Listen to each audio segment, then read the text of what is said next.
आज हम आपके लिए एक न्यू सीरीज ले आए हैं जो कल्टीवेशन और एक्शन से भरी हुई है। तो ये कहानी है हमारे हीरो युंगफैंग की। युंगफैंग की किस्मत बहुत ही खराब थी क्योंकि वो बचपन में ही अपने माँ बाप को खो देता है, लेकिन फिर भी वो हार नहीं मानता और अपनी किस्मत से लड़कर खुद को बहुत स्ट्रॉन्ग बनाता है। तो अब पहला पार्ट स्टार्ट करने से पहले बस यही रिक्वेस्ट है कि प्लीज इस सीरीज को सपोर्ट करिएगा और अपने दोस्तों को शेयर कर दीजिएगा। तो इस पार्ट की स्टार्टिंग होती है इमॉर्टल लैंड के एक माउंटेन से, जहाँ पर हमारे हीरो का माता पिता कुछ लोगों से फाइट कर रहे हैं। दरअसल वो लोग उन्हीं के किंगडम के कुछ गार्ड्स थे। वैसे ये पूरी साजिश तो एक डिवाइन पावर के लिए थी जो कि हमारे हीरो युंगफैंग के डैड के पास है, लेकिन अब खुद को हारते देख युंगफैंग के डैड और मॉम उसके पास आते हैं और युंगफैंग के डैड वो डिवाइन पावर युंगफैंग को दे देते हैं और उसको ये भी बताते हैं कि अब वो उनसे कभी नहीं मिल पाएंगे और उसके ध्यान खुद रखना होगा। और इतना कहकर वो दोनों युंगफैंग को उस माउंटेन से नीचे फेंक देते हैं और शील्ड युंगफैंग के आसपास बना देते हैं। तो गाइस, ये तो हो गई युंगफैंग की पास्ट की बात। अब अगला सीन 7 साल बाद पर आ जाता है जहाँ हम तियानवु किंगडम को देखते हैं और ये वही राज्य है जिसके किंग युंगफैंग के डैड थे। अब हम देखते हैं कि आज के दिन वहाँ के करंट किंग जिसका नाम किंग मोजेंग है, उसका 70वां बर्थडे है, जिसे मनाने के लिए आज पास के कई बड़ी फैमिली के लोग और कुछ दूसरी जगह के मास्टर भी आए थे। और हम देखते हैं कि वो सभी मास्टर किंग मोजांग के लिए कई तरह के तोहफे लाए थे। कोई उन्हें ज्यादा मेटल्स बना आर्मर देता है तो कोई उन्हें मतलब ग्रीन ड्रैगन विंग्स, और एक मास्टर तो उनके लिए एक हाई कल्टीवेशन पिल भी लेकर आए थे।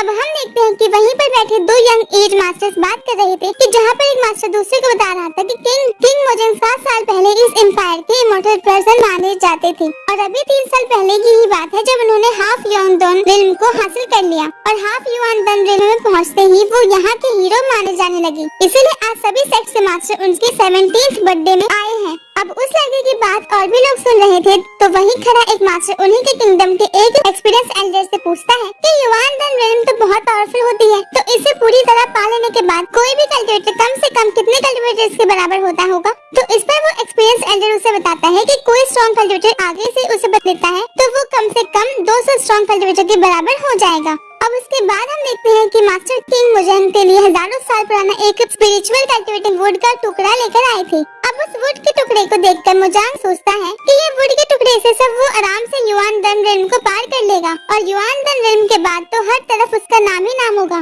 और पांचों सेक्स के मास्टर भी कभी उसे कम नहीं समझेंगे। अब वो खड़ा होता है और उन सभी को थैंक्स कहता है, जिस पर वो पांचों उससे कहते हैं कि थैंक्स की कोई जरूरत नहीं है, तियानवु एम्पायर हमारे लिए मेन पिलर की तरह है, इसलिए आपको जन्मदिन पर खाली हाथ आना तो आपका अपमान होगा।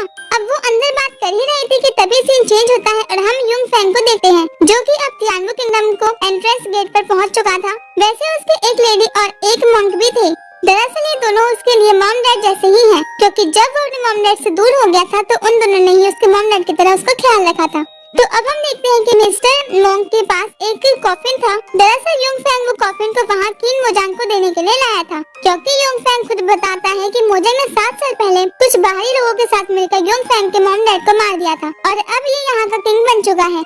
और फिर युंगफैंग कहता है कि मोजेंग ने कभी सोचा भी नहीं होगा कि मैं जिंदा हूँ और मैं अपने मॉम डैड की डेथ को बदला उससे लेकर रहूंगा। और इतना कहकर वो तीनों ऊपर चढ़ना चालू कर देते हैं। दूसरी तरफ हम वापस से उसी जगह पर आ जाते हैं जहाँ मोजेंग की बर्थडे पार्टी चल रही है, लेकिन तभी वहाँ पर युंगफैंग वो कॉफिन को फेंक देता है और वो कॉफिन सीधा मोजेंग की तरफ आ रहा था। तो मोजेंग उसे बचने के लिए अपने फ्लैम टाइगर बूथ से उस पर टैग करता है और उससे बच जाता है। अब उस कॉफिन को देखकर वहाँ बैठे सभी एल्डर्स और पांचों सेक्ट के मास्टर बहुत ज्यादा शॉक हो जाते हैं और एक लड़की अपने मास्टर से कहती है कि ये कॉफिन तो मुझे ब्लैक आयरन कॉफिन की तरह लग रहा है। तो उसके मास्टर उससे कहते हैं कि हाँ, ये वही है, मेरे हिसाब से ये हजारों किलो से कम का तो बिल्कुल नहीं है। अब हम देखते हैं कि सामने बैठे दूसरे मास्टर खुद से कहते हैं कि ये कॉफिन यहाँ पर फेंकने का मतलब कुछ भी अच्छा नहीं हो सकता, लेकिन हाफ युआनडन रिल्म वाले आदमी से आखिर पंगा कौन लेना चाहेगा। तो अब आखिर हमारे हीरो युंगफैंग की उस पार्टी में हॉल में एंट्री होती है और वो आते ही सबसे पहले अपना नाम बताता है कि वो चू फैमिली का युंगफैंग, और नाम के बाद वो मोजेंग को बर्थडे विश करता है। अब वहीं खड़ी एक गर्ल वहीं एक खड़े मास्टर से कहती है कि मैंने सुना है कि इस विला के ओल्ड मास्टर चू फैमिली के त्यानशिंग का एक लड़का था, उसका नाम भी युंगफैंग था। अब वहीं खड़ा एक मास्टर कहता है कि उनके बारे में तो मैंने भी सुना है, पर 7 साल पहले लियांगशिंग और उनकी वाइफ पर किसी ने बड़ी फोर्स के साथ हमला किया था और तभी वो मारे गए और खबर आई थी कि उनका लड़का भी उसी लड़ाई में मारा गया था। लेकिन एक खबर और फैली थी कि इस सब के पीछे किंग मोजेंग का हाथ है, पर कुछ भी साबित नहीं हुआ और अब वो यहाँ का किंग बन गया। तो अब वो लड़की कहती है कि वो दोनों तो बहुत ताकतवर थे और उन्हें तो पूरे तियानवु एम्पायर का जेंट कहा जाता था और उन्हें तो युआन डन रिल्म को भी पार कर लिया था। फिर आखिर कौन उन्हें मार सकता था? लेकिन ये भी है कि वो दोनों मारे गए पर किंग मोजेंग को तो कोई चोट तक नहीं आई, इसीलिए उस पर लोगों का शक करना बिल्कुल सही है। और अगर ये लड़का सच में मास्टर यांगशिंग का लड़का हुआ तो ये जरूर यहाँ पर मोजेंग से अपना बदला लेने आया होगा। दूसरी तरफ मोजेंग को मन में ये बात योंगफेंग को देखते ही आ गई थी कि ये तो बिल्कुल यांगशिंग की तरह दिखता है, लेकिन वो नहीं चाहता था कि उसका भांडा खुले, इसलिए वो योंगफेंग से कहता है कि तुम चू फैमिली के कैसे हो सकते हो? योंगफेंग मेरे बेटे की तरह था और वो 7 साल पहले मारा गया। फिर मुझे योंगफेंग से पूछता है कि तुम खुद को योंगफेंग क्यों कह रहे हो? तुम मुझसे क्या चाहते हो?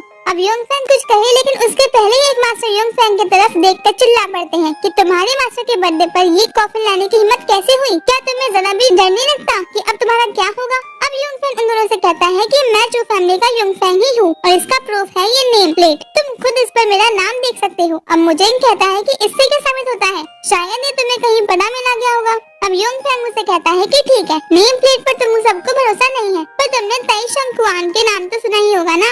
अब ताई शंकुआन का नाम सुनकर मुझे थोड़ा शॉक हो जाता है। उसके बाद योंगफेंग कहता है कि ये पावर खुद मेरे मॉम डैड ने बनाई थी, तो इसे तो तुम्हें मुझ पर भरोसा हो ही जाएगा। और इतना कहकर वो अपनी dharma body the 6 hands heavenly god को वहाँ पर समन कर लेता है और कहता है कि देख लो, यही है वो जिसे मेरे मॉम डैड ने बनाया है और बिना उनके बनाए ताई शंकुआन के तुम या कोई और भी इसे समन नहीं कर सकता। अब उसे देखकर वहाँ बैठे सभी लोग बहुत ज्यादा शॉक हो जाते हैं और एक मास्टर कहता है कि यही वो चीज है जिसे यहाँ बैठे सभी सेट के मास्टर पाना चाहते हैं। और फिर दूसरा मास्टर कहता है कि अगर उसके पास ये मेथड आ जाए तो वो सेप्टेम पाथ को भी कल्टीवेट कर सकता है। अब दूसरी तरफ हम देखते हैं कि मोजांग सोच रहा है कि त्यांगशिंग ने सच में ताइशेंग जुआन को इस लड़के के अंदर डाल दिया था। अब इस बात से मोजांग को बहुत ज्यादा गुस्सा आ रहा था और वो मन ही मन बहुत ज्यादा खुश होता है और सोचता है कि मैं इस पावर को 7 साल पहले नहीं ले पाया था, पर अब ये मेरा पास खुद चल कर आ गई है। अब वो ये सोच ही रहा था कि तभी योंगफेंग बहुत ज्यादा गुस्से के साथ कहता है कि 7 साल पहले तुमने कुछ आउटसाइडर्स के साथ मिलकर मेरे पेरेंट्स को मार दिया, इसलिए अब मैं तुमसे इस चीज का बदला लेकर ही रहूंगा।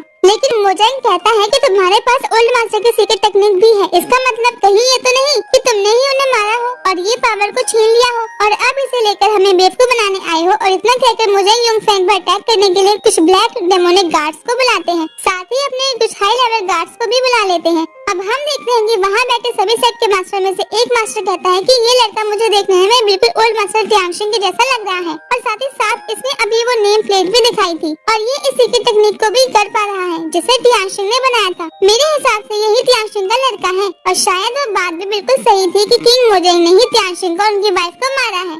अब वहीं बैठा दूसरे सेट का मास्टर कहता है कि ये लड़का त्यांगशिंग का लड़का हो या ना हो ये बात जरूरी नहीं है, जरूरी तो ये है कि इसके पास वो ताई शंकुआन की मेथड है। अब एक मास्टर कहता है कि मुझे खुद भी इस लड़के को मारने का ट्राई करेगा क्योंकि वो भी इस मेथड को पाना चाहता है। अब उन सबको बिल्कुल समझ नहीं आ रहा था कि वो अभी किसकी साइड है और वो किसकी साइड ले। लेकिन फिर एक मास्टर उन सबसे कहते हैं कि अभी हमें कुछ करने की जरूरत नहीं है, ये यहाँ पर आया है तो जरूर ही इसने कुछ सोच रखा होगा। और दूसरी तरफ हम देखते हैं कि मोजेंग अपने गार्ड्स को योंगफेंग पर अटैक करने का ऑर्डर दे देता है और अब इसी के साथ ये पार्ट यहीं पे खत्म हो जाता है। अगर आपको ये वीडियो पसंद आया हो तो प्लीज इसे लाइक और शेयर कर देना। अब मिलते हैं आपसे अगले वीडियो में, तब तक के लिए bye bye guys and take care. तो आपने इसका पहला पार्ट तो देख ही लिया होगा, वैसे अगर नहीं देखा है तो लिंक कमेंट सेक्शन में पिन है, वहाँ से देख लीजिएगा।